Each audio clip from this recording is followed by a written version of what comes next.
A huge bid this January for Elliot Anderson, at the same time as saying no to Jadon Sancho's contract renewal and letting him go on a free, while promoting youth instead of going out buying more attacking options this January. Are there more signs now of Manchester United really turning a corner? And I asked the question, are Manchester United back? Sky Sports News this evening at 5 p.m. prime time, running a 10-minute segment at 5 o'clock on a huge Champions League night, and United are not even playing. I see. Hated, adored, never ignored. That old saying comes into mind when Manchester United is being spoken about at the moment. Is it there? Are Manchester United actually back? Are we actually getting on everybody's nerves right now? Are we organised in terms of our own fan base and what we actually feel right now? Are you feeling upbeat? To be honest, when I seen this news today and loads of people talking about it, look, there's nothing official yet. This is basically a headline that's come out, more stories and reports from behind the scenes at Manchester United that Jadon Sancho is not going to be given that contract renewal. I guarantee you this. 2 years ago, Manchester United, without Ineos in charge of this football club, would have extended Jadon Sancho's contract again. Everybody that was taking Manchester United for a ride has been outed at this football club over the last 2 years. And finally, we are starting to get our club back. There is order amongst everything that is being done at Manchester United now. And it does look promising going forward. Elliot Anderson in January, though. I was listening to the Talk of the Devils. I put a short out earlier on, and quite a few have actually commented on it already about what Andy Mitten said regarding Elliot Anderson. Now, a lot of people have run off the back of that today because Andy Mitten was sort of jumping back and forward with his words and trying to be very, very careful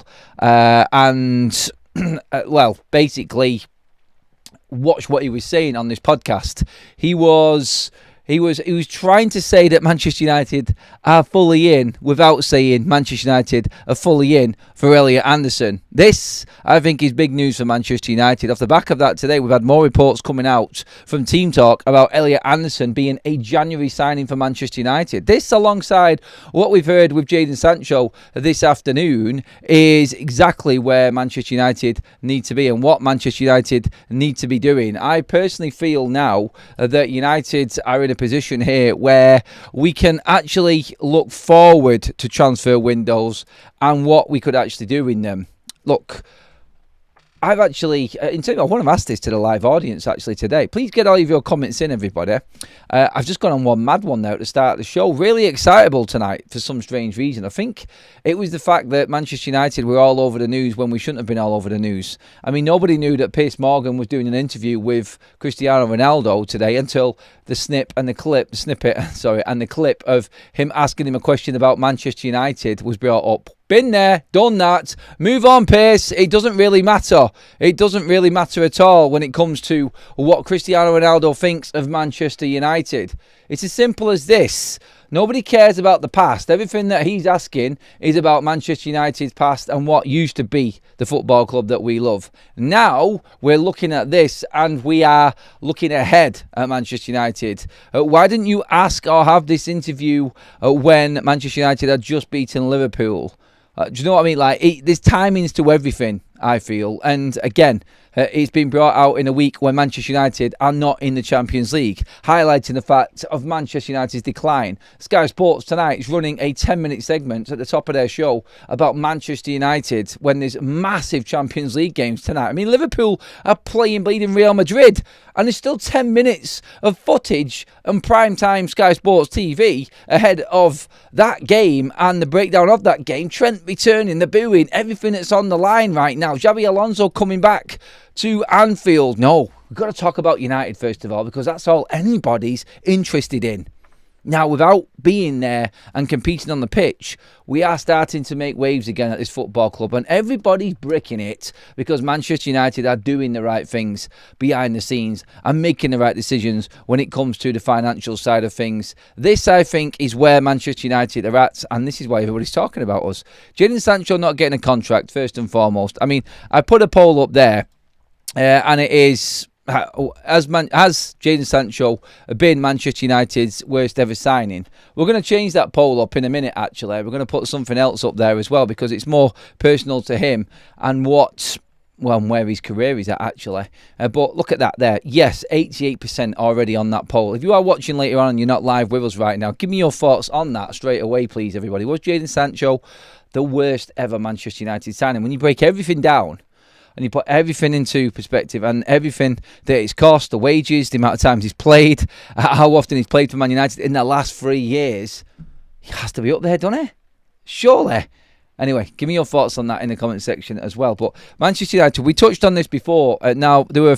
Actually, I did say it this morning, actually. There were some reports that Jadon Sancho was going to be sent back to Manchester United from Aston Villa. But there isn't a break clause in his contract, so that can't happen, apparently, according to the media anyway. But the same sources are also saying that it's over. Manchester United have completely ended and washing their hands of Jadon Sancho. It's fantastic news. I've been praying that this was going to be the case. Look, I said it before, it's not going to be a definite yet. There isn't any sort of full confirmation. You're not going to get that until the summer anyway. But the noises coming out are that Sancho is going to be let go on a free. Go find another football club, you complete waster. That's what it is. The freedom fighter himself is without a club again. And like I said this morning, 6th club in as many years for Jadon Sancho. Quality. Absolute quality, mate.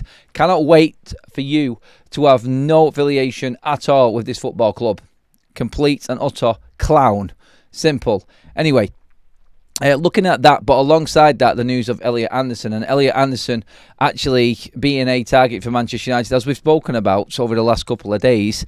And a potential, I say potential, a bid for Elliot Anderson this January. This is very, very interesting, and I think, again, more reports coming out that Manchester United were ready to bid for Carlos Baleba in January. That was this morning, and now we're looking at Elliot Anderson. Honestly, if there is a player that Manchester United are going to go for, I would listen to someone like Andy Mitten, who says that he is the best positioned. Ruben Amorim was speaking to him. Andy Mitten was obviously at the game as well, and probably was one of them journalists who noticed and was told by Man United sources that Ruben Amorim was speaking for a prolonged period of time with Elliot Anderson on Saturday afternoon after the game.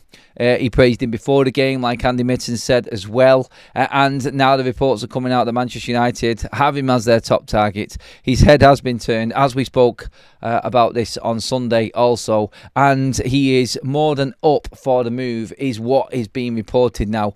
Expect this to be played down again throughout the week, but the noises just keep on coming. Elliot Anderson is not going to last at Nottingham Forest, and the bigger decision is probably with him and whether he wants to leave in January or if he goes in the summer, because there is no way that he survives at Nottingham Forest. There's no way that he stays there. No disrespect to that football club. It is a fantastic football club.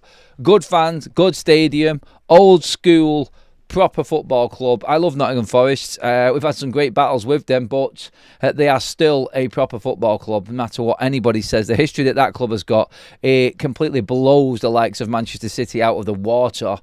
They are the real deal, but obviously they're nowhere near the size of club. And I said it last time, I said it on Sunday, with them not looking like they're going to get back into Europe, they will be looking to sell. Manchester United are prepared to buy in January, is the rumour right now. So going to be interesting to see if that is true. And again, going back down into the line that we left with, that Romano left with us, this weekend also, that Manchester United are already behind the scenes working on what they can get done in January. And on top of that, it is only going to be players that are going to be for the future of this football club and not quick fixes.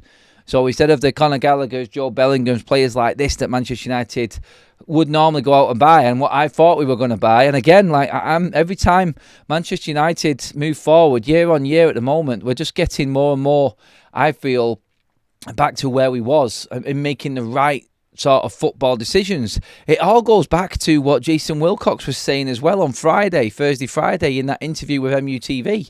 Manchester United need to invest in this squad to make us more competitive and continue to be competitive for the biggest honours in European football. And again, that comes back down to possibly buying players in January. Does Elliot Anderson have the right characteristics?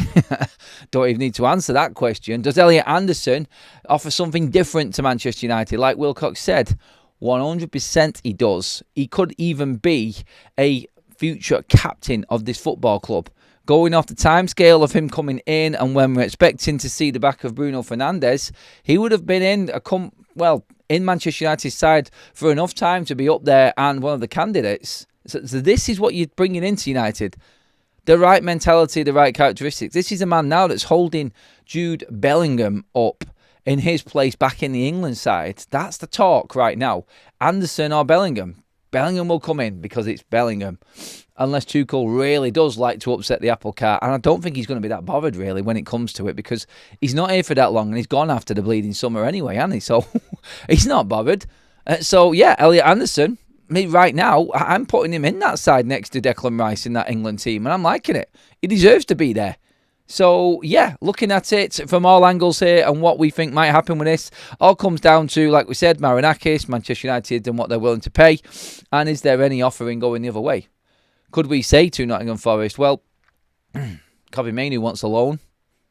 You see where we're going with it? You know what I mean? You've got to be careful. Yes, but you've got to be creative at the same time. Let me know your thoughts in the comment section, everybody, on that opening section there, please. Get into the live comment section if you haven't already.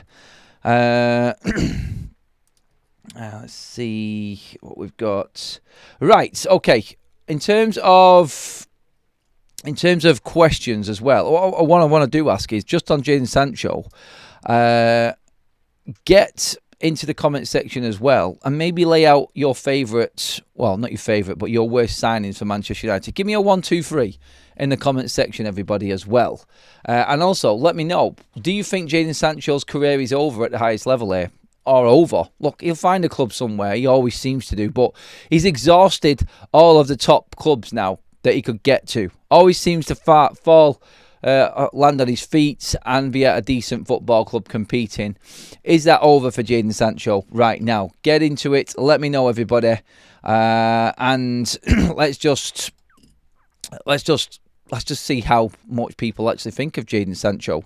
Let's see if I would say is it the worst ever signing, and is his career over? That's what I'm asking. That's the question. I would say right now, Jadon Sancho's career is hanging by a thread. I think he's done, personally, at the highest level. I don't think any big club is touching him again. I would not be surprised if Borussia Dortmund came in for him again now. But Borussia Dortmund are a big club. I'm not going to say that they're not. But they have always been there bigging up Jadon Sancho. And I've never been there ready to spend the money on him. So now he's a free agent. Maybe they come back in for him. And he can just continue his career over in Germany, where he has made a name for himself, to be fair to him. And really it was there where it was his most successful part of his career. So just go back there, Jadon. No one wants you in England. No one's going to sign you in England, and everybody's seen right through you. Your third Premier League club failed at every single one. Joker. Get into the comments, everybody. Let's have a go and let's see what we're saying. Alexis Sanchez, that was a swap deal, so still bad though. I'll give you that one, Tony. Definitely bad. Sancho, Sanchez, Antony. Antony was always going to be in there. Sancho, Antony, Højlund, Erik ten Hag, Bebe. Sancho, Sanchez, Di Maria. Is no one bringing in Andre Onana into this? Surely there's an Andre Onana in there somewhere, isn't there? That's down as one of our worst signings. 47 million for that duck egg. I mean, seriously, come on. He's got to be up there, hasn't he?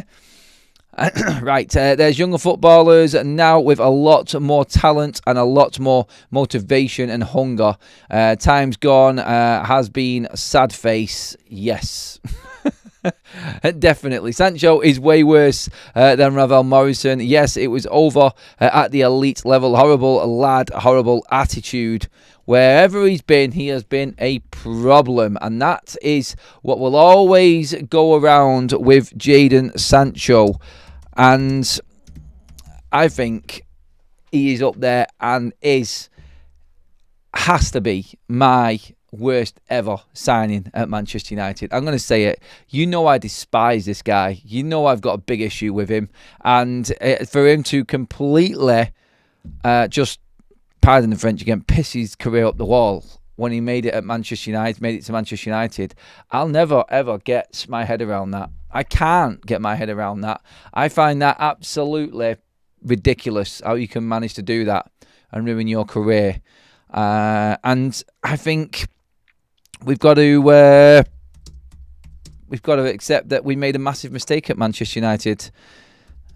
And I think right now, looking at where we're going, Elliot Anderson, that talk, making the right calls, coming in, getting rid of Garnachos, moving players on for cheaper fees, just accepting the mistakes that we made before, starting from scratch. All of that, I think, is where Manchester United, where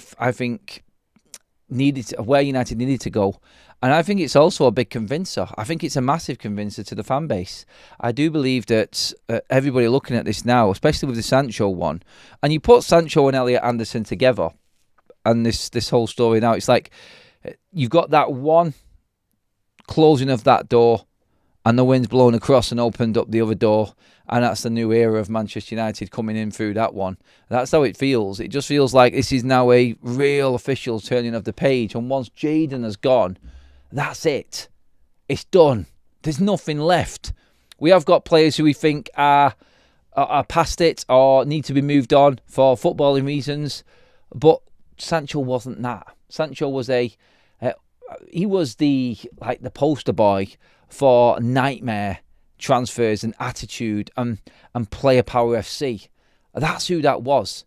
Like I said, before, I don't like Marcus Rashford for what he did at Manchester United. I do think he's easily led, and I think having people like Sancho around him, and being mates and pally with him, I think really probably had an influence on him. Look, Rashford's destroyed his own Manchester United career. I'm not going to blame Jadon Sancho for it, but when you've got so many of them in the same group, it's hard for them to think that there is a different way, in a way, isn't it? And they think they can get away with everything. And United lost control. And again, I'll keep on saying it. Just having somebody in to make these big calls and make these crucial decisions is massive for us to go forward. Otherwise, we won't go forward. You listen to what Cristiano Ronaldo was saying today. Look, Cristiano, thank you, love you, and everything like that. And this isn't Cristiano's fault, by the way. It's Piers Morgan again, asking questions about how bad Manchester United are. I said it before at the top of the show. Man United being spoken about on a Champions League night when we're not even in the Champions League tells you exactly what direction this club is going again. And it's up. Why would you bring up a 10-minute segment on Manchester United and what's going on with our club when we're in the middle of a 4-game unbeaten run? We're not in the Champions League. We're just getting on with things and making the right decisions. Why would you need to make a whole piece on of your programme about Man United when there's massive news going on elsewhere? Again, completely baffled by how this club is still affecting news outlets, media and punditry. It's amazing. It is. And Ronaldo's right in terms of Manchester United. I think we've got a structure now, though. We said we haven't got a structure. We have. And obviously Ronaldo doesn't watch United all the time. He's fully dedicated to his career, as he should be.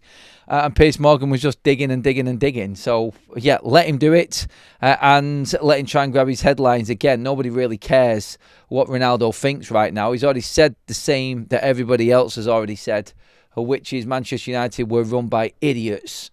And they were run by absolute clowns. Ronaldo's bang on the money with that. And the club has been allowed to deteriorate. But last time Cristiano Ronaldo did an interview with Piers Morgan, he was moaning about the facilities of Manchester United. There's a brand new state-of-the-art training facility at Carrington right now. Old Trafford has been redeveloped inside and in certain parts of the stadium. There is a blueprint and plans for a 100,000-seater stadium for Old Trafford, the new Old Trafford.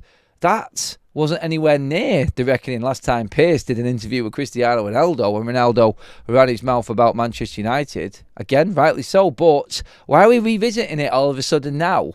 Why do you need to bring Manchester United back up in conversation? It's embarrassing actually for Piers Morgan to actually go back down the same line of questions that he did in that infamous interview with Cristiano Ronaldo when it all hit the fan with him and Ten Hag and Man United back in about 2-3 years ago now, was it? Get over it. Get over it. But people cannot handle not having Manchester United in the news. And that is going to be the way going forward for Manchester United. Everybody's scared that we're going to get it right on the pitch now as well, because everything off the pitch is working as it should do. And that's, honestly, I'm telling you right now, that's what everybody's thinking. They love to talk about United and they hate us at the same time. They can't live without us. Hated, adored, but never ignored. That is Man United. Let's check this poll out as well. Is Sancho the worst ever Man United signing? 87% of you have said yes so far on this one. Quickly, just to go over the news again on Elliot Anderson and what's happening with that. If you may have just tuned in now, Manchester United are reportedly ready to make a bid in January for Elliot Anderson. We will see. Time will tell on that one.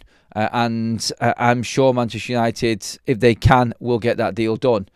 I'm still not convinced that they can do, though. But we'll see. We'll see on this one. This is off the back, of course, of Andy Mitten talking on Talk of the Devils and the reports coming from what he said, where he was being very careful with his words in saying that Manchester United want Elliot Anderson, and out of the two midfielders that he thinks they will bring in, two central midfielders, that he is the best positioned to come to Manchester United. He did get mocked and ribbed by the panel on the podcast, in particular Laurie Whitwell of The Athletic, who went in on him, and I put it on the show earlier on, where he said Andy Mitten dropping the transfer news like this and all of the little secrets coming out, like Dalot could be sent packing if he doesn't improve. Manchester United players, there's some players, quite a lot actually, the squad won't be here in 2 years, he said as well. And obviously, Man United are buying two midfielders, and Elliot Anderson is favourite to come to Manchester United. So everyone got excited. Like, we should be excited that we are looking at that calibre of player. That's exactly where United need to be, like we've said throughout this show. But I feel like we are, as a fan base, craving this sort of news as well. And I can feel it within myself. And look, a lot of people always pull me and say, Adam, you're getting too excited again. You're just going over the top and you're going for it again. I don't care. It's a fan channel, people. Deal with it. When United are looking good, I'm going to talk like we're looking good. There's no reason for me to go back down the punditry road that everybody else is running with their own agendas. We cannot have United doing well. We need the circus to carry on down to the next road, to the next town, and we can talk about it more then. The roadblock's up, people. The circus has stopped where it is, and Manchester United are taking it apart right now, piece by piece, and fixing this football club. It is moving in the right direction, and I can feel it. I can feel the momentum coming. I know you're all going to be there, completely slaughtering me on Saturday if United lose to Tottenham, laughing in my face. And you know what? You could probably say I deserve it for being over the top excited, but how many times have I said, and I'm backing myself in saying this here right now, how many times have I said I'm still seeing a lot of positivity behind the scenes at Manchester United, and eventually that will spill out onto the pitch. They are moving in the right direction now, and I do think that Manchester United have got the bit between their teeth and they know what's working. It's taken 2 years of Ineos to figure out the transfer market, so expect to see that again this summer and potentially January, like we've just said. I know that the 2-year rule is kicking in again. Notice how Andy Mitten also said in 2 years there's some players that won't be like, this is the whole model. No one's going to be lingering around for 6 or 7 years at Manchester United anymore, just earning mega money. No one gets a contract easily at Manchester United, and no one's getting a new contract that's going to be worth more. You could say Bruno Fernandes 2 summers ago got one, but did he not deserve it? I think he did. He's been the most consistent player. Ahmad got a new one. I mean, come on. You're not even going to tell me that Ahmad didn't deserve a new contract at Manchester United. And he's still on peanuts now compared to the other players in the Premier League. So, yeah, Manchester United, full on, pedal to the metal, moving in the right direction. And, yes, I might be sad at weekend Spurs might beat Manchester United. But there's not one person in my chat or on social media or anywhere that's going to convince me that this club is not now moving in the right direction. I do believe that Ineos are moving Manchester United forward, and I've seen nothing to tell me otherwise. I get the ticket pricing nightmare. They effed up on that one. I've said that many a times. Completely ballsed up on that one. They didn't need to do it too soon. But again, I said this before. The club, when they dropped that survey out to fans for the new stadium, if you didn't, as a season ticket holder or a member, whoever was sent that email, look at it and go through it, then more fool you. Because they're giving you the chance there to give your opinion. So instead of bitching about it, get onto that survey and get it filled out. And tell the club what you want. They are actually asking you on this one. And look, I'm not going to defend the club and everything that they do. You know I'm not going to, but they are moving us forward in the right direction. And this, again, is more proof in what's been said by Chris Wheeler and Nate Salt in the Daily Mail about Shea Lacey as well. I'm going to bring these up, actually, because this is what was said on Shea Lacey as well. And this has come, big piece, actually, in the Daily Mail on this from Chris Wheeler. He says, Ruben Amorim is taking a hands-on approach with Shea Lacey's progress towards the first team. Lacey was not involved in the under-21s game against Rochdale last Tuesday as part of pre-planning from Amorim and Jason Wilcox. For Shea Lacey, the aim is to play a part with the Manchester United first team when Brian Mbeumo, Ahmad and Nus Mazraoui head off to AFCON, which begins on December 21st. We've said this ourselves. It makes complete sense to bring in players like this. And again, Manchester United looking to bid for Elliot Anderson in January to strengthen their midfield, not by a quick fix player, but someone for the future, which will see us through this season and fully have him integrated in, ready for the start of next season as well.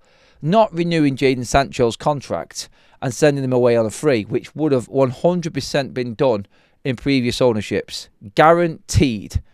And Manchester United bringing through an academy player the right way. Structured, pathwayed, planned to make sure that it's the right environment and time for him to come through. Not like Chido last year. Learn from that, because he was sat on the bench for weeks and his progress through the under-21s was hampered because he kept being forced into Manchester United starting 11s because we had so many injuries and we didn't have enough strikers on the pitch. Shea Lacey is being, I think, properly managed by Manchester United. And again, more proof that this club is moving in the right direction. We don't just give debuts willy-nilly. We don't just throw them out to anybody. We handpick the right talents, the right players that have got the right amount of experience at academy level and trained with the first team and are ready to come through and smash it. That is going to be Shea Lacey. He is the next one to jump onto the scene. And again, that shows you that Manchester United, like many reports have said, are willing to let Joshua Zirkzee leave the football club.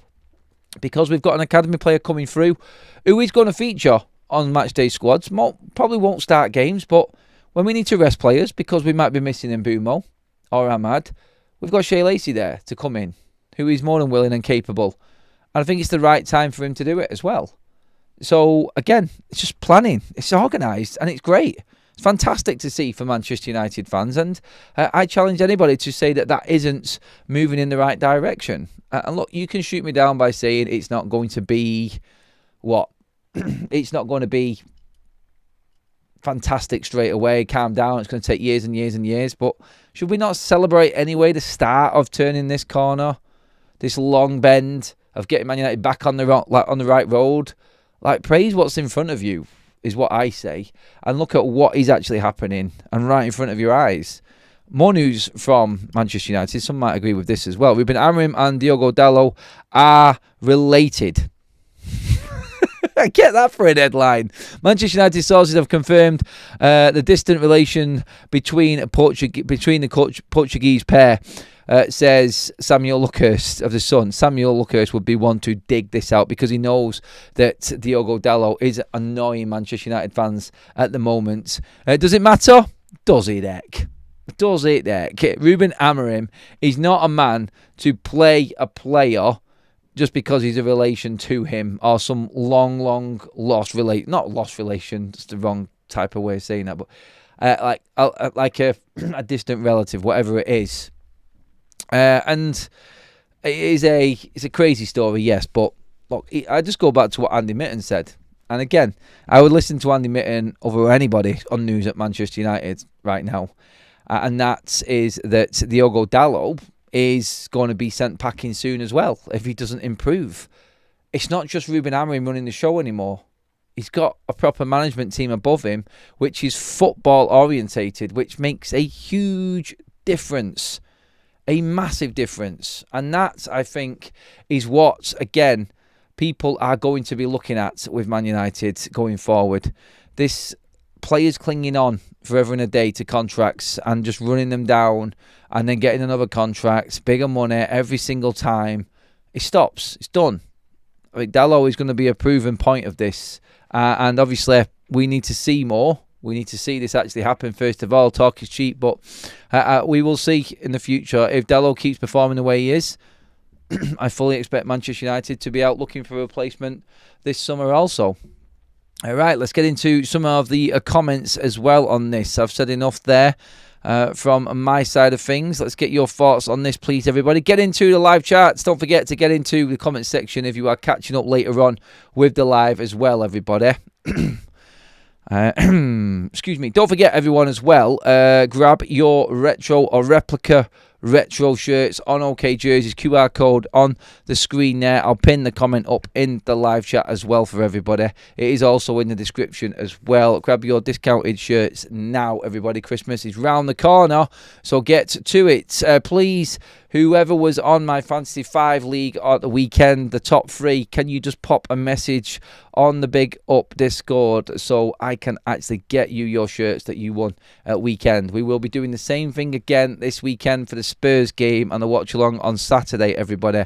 Giveaways are in. We have just set up the new poll as well now. Is Jadon Sancho's career over? Seems crazy at the mid-20 mark, doesn't it, that we're talking about a player's career being over, but, well, excuse me, that is Jadon Sancho for you, isn't it? Mr. Dacia Sandero is in the chat and he says, "Hi Adam, Sancho for me is without doubt the worst signing in Premier League era for sure and most likely the worst in our history. All things considered, no club should go near this duffer." Or is it 3 years now with no football for Jadon Sancho in a Man United shirt? Competitively, it is, isn't it? Yeah, so we had, obviously, we had the Dortmund year where he went, well, he was in exile after the fallout before the Arsenal game. Then he was loaned to Dortmund. Then we had the season with him at Chelsea. And now we've got the season with him at Aston Villa. We have really set up some of our rivals this season with some players, haven't we? We gave them Sancho last year, Chelsea that was, and now we've gave him a Garnacho on a permanent this time around. Chelsea fans having a meltdown about that. But now Aston Villa as well.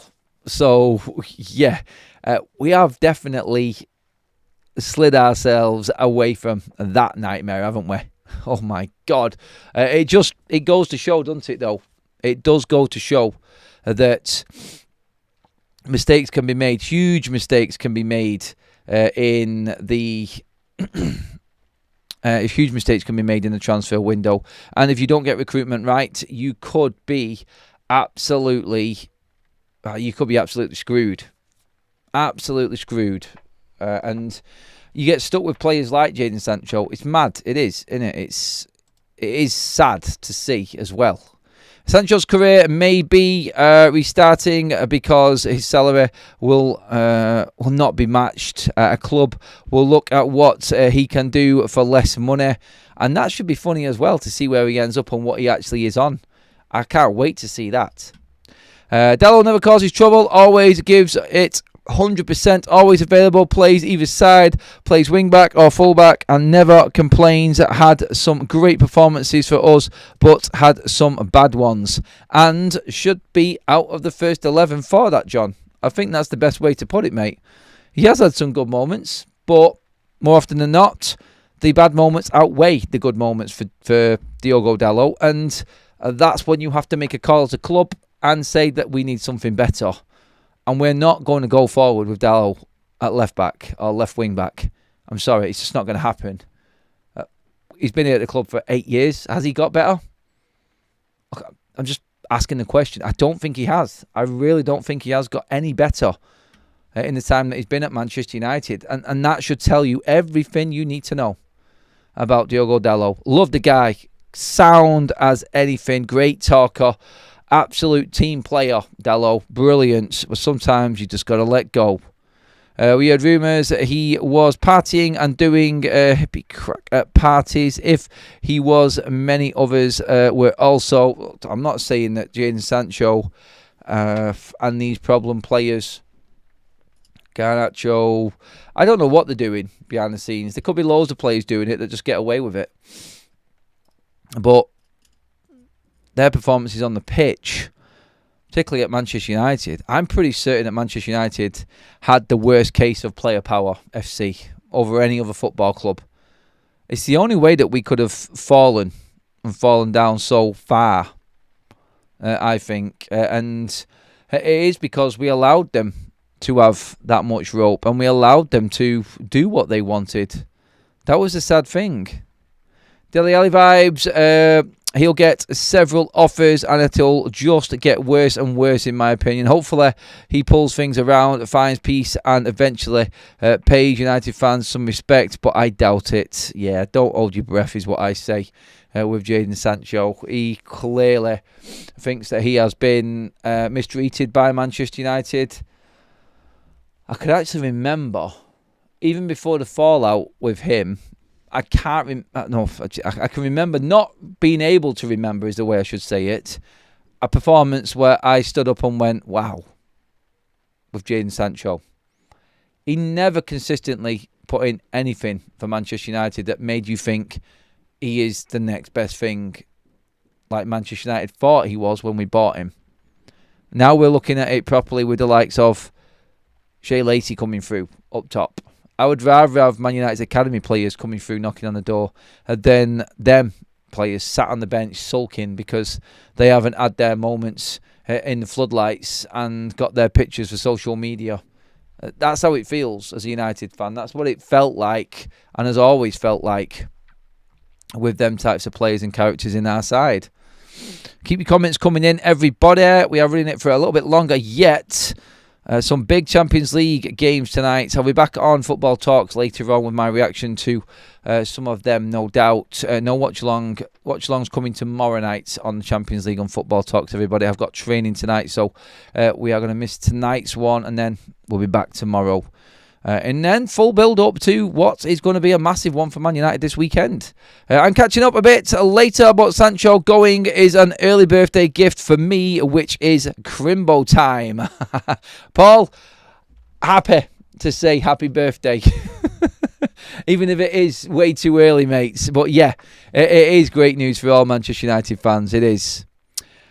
Let's get some more in as well. Janice says, I don't think it helps Dalot or any player to keep on being played when they are clearly out of form. Arrest him, and if he comes back and is still crap, then that's it. The thing with Dalot is, it's like no one's really competing with him. Dorgu's not been great, and we can't say he has. And you know me, I like Dorgu. I like his energy. I like his athleticism. I think he offers more than Dalot, but he's erratic. He's very erratic. He had a good game when he came on, Dorgu. I thought he changed the game. He showed things up on the left-hand side. And I think Ruben, with what Spurs have got, energy, pace and strength-wise, I think he will play Dorgu at weekends. Look, it's a big shout because he loves Dalot. And like Samuel Luckhurst said, he is related to Dalot, believe it or not. Craziest story of the night, that one, isn't it? But yeah, I do believe that Manchester United are going to be, I think Manchester United are going to be 100% in in the market in January and summer to replace the midfield and the wing-back area. First and foremost, that is going to be it. That's what's going to happen. And I think we are personally now positioned ideally where we want to be. And like I said at the top of the show, the Elliot Anderson news mixed in with the Shea Lacey news, mixed in with the Jadon Sancho news are all huge positives for the fan base. And going forward, we should be looking forward to what's around the corner next for Manchester United. We really should. Why on earth did we sell Aaron Wan-Bissaka and not Dalot? I'd never rated Wan-Bissaka that much. I mean, he's doing all right, but as a wing-back, I just don't know about Wan-Bissaka. I wasn't as big a fan of Wan-Bissaka's as some other people were. I was at the start, by the way. You'll see me talking in glowing terms on Aaron Wan-Bissaka, but he definitely showed that he was never going to be consistent enough for Manchester United, and I just don't think he's got enough. I don't think he's got any consistency in him at all. I get what you're saying, though. If you had to choose between both of them, a lot of people would have picked Aaron Wan-Bissaka over Dalot at the time. I remember it. On our poll that we've got running right now, is Jadon Sancho's career over? Yes, 81%. It depends what you mean by over as well. Jadon Sancho will find another football club. It won't be at the elite level, though, I don't think. And by that, I mean top 4 club in the Premier League, one of the big clubs in Spain. Maybe Germany and Dortmund is the place where he belongs. That's it. That's supposed to be the starting club for you to propel yourself into the bigger clubs in Europe. And even he balls that up. Haaland, Bellingham, Sancho, oh no. It didn't work for him. And Manchester United took that bait and didn't look at the history of that player and what he has done at every single club he's been at. And an absolute embarrassment. And I'm so happy that the saga is practically over now, going off these reports anyway. So yeah, it's going to be extremely interesting to see what Manchester United bring replacement wise if they do go into the attacking side of the transfer window this summer. No one's coming in January. Shea Lacey will be the only one who steps forward in terms of the attacking players for United. Going into the summer, I think United will bring in another striker after the midfielders and the wing-back. I do believe that. I think it'll be 4 players for Man United this summer. I think it'll be 2 midfielders, a left-sided wing-back and a striker. Minimum 4 players for Man United. But they will be players that will probably expect to see first-team football. So going straight into the starting 11. That's what I expect to see for Manchester United summer anyway. So, yeah. I think... I mean, tell me in the chat, actually. Do you think that that's the right way to go? Like, looking at it and looking at what Manchester United need, do you think that is the right angle for United? There's another part of the pitch that you think we should be concentrating on. If you had 4 players to bring in, like we did this summer, and you were going to bring in 4 players that were going to fit in Man United starting 11 now, and what we desperately need, what areas of the pitch would you pick? I'm pretty convinced you can't move away from centre-forward, 2 central midfielders, and a left wing-back. Is there anything else that we desperately need right now? The keeper's in, the centre-backs are there, the right side of the wing-back situation is sorted, central midfielders coming in, the 10s are there in abundance, striker, I said, one of them, and a replacement for Dalot and someone to compete alongside Dorgu. Don't think you can go past that, can you? If any more offers in there, let me know, everybody. Simon says, I love this channel, Adam. Amazing community. Thank you for the membership. 9 months a member. Love that. Thank you very much, mate. Middle for diddle, says Rodders. Angelo Stiller is another one. What else have we got? Good shout. Adam, left wing back, and CDM. Badly needed, 100%. Adam, busy December and start of the year. FA Cup starting, and we don't buy at least 1 or 2 in Jan. Could hamper us going forward. Well, centre back we're covered. Obviously, the wing back areas.